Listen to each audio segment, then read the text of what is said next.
ଇଏ ମୋ ପେଟ ନା ଗାଡିଆ ହାଉ ହାଉ ସାଉ ସାଉ ଗାଁ ଗାଁ ଢାଉ ଢାଉ କରି ସବୁ ଉଡେଇଦେଲି।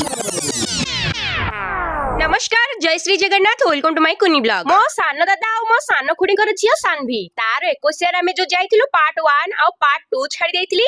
एबे देखंतु लास्ट पार्ट माने पार्ट 3 खाइबा पीबा कथा आसीबा आ ए खाउरी नानी पछरे रहि जिवो सेमिति जम्मा हेबो। योर भेज आइटम हेइतला आ देखि परथबे केते प्रकार व्यंजन हमर थुआ हेइछि आ ताकू आमे हाउ हाउ साउ साउ गां गां ढां ढां करी खाउछु। से दिनर गोटे मजाक वाला स्टोरी आपण मानक सहित शेयर करूची। मते पनीर को छतु पकड़ा देले किंतु मो खाइला बेलको गोटे गोटे जिंस रहउन एक्चुअली लिट्टी कौन करू थाई मो थाली रो सब जगह नहीं कि खाई दो थाई। मु सोनाली के पचर थाई कौन होची मो संगरे मु तो मागुची बारंबार मोर सब जाउची कुआडे देखिला बेले को लिट्टी तार लुचै की खाई चलीची।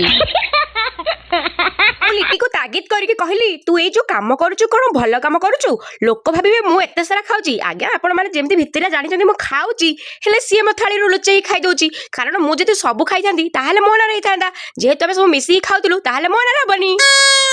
आलो आलो आपण माने भाबुचंदी आंकर खिया पिया एपर्यंत कोन सर सान भौणी रो 21 को जाइछु आमे भौणी माने जदी न खाइबो ताले खाइबो की एठी आसी गले मो सान दादा आउ आपण माने तो मो सान खुडी की निहाती देखिथेबे। सान दादा सान खुडी जदी एते सुंदर आम झियो ताले केते न सुंदर हेइथिबो। आमर खिया पिया सारी की आमे चलेलु हाथ धोइबा पाई की एठी देखि परतबे टिके फोटो शूट चली जेहेतु संध्या उपनीत होई नथिला आमे चाहिलु टिके क्वालिटी टाइम स्पेंड करबो आम सान भौणी संगरे। एठी देखुथिबे आम घर रो सब व्यक्ति माने बसी पड़छंती माने मो दादा आ कालिया दादा जेजे विद्याना आ सेइथरे इभान बेटा आसी सरची काहाटू कोन नै कि आसी ताको सेइथि भाई तागिद होउची। आम सान भौणी को देखिकी आ एते टेस्टी टेस्टी वाला खाई की आत्मा पर तृप्ति होई जाइथिला। खाइबा खाइबा एई कथा सुनी कि आपण माने निहाती जानि पारुथबे मोर एटा पेट ना गाडिया।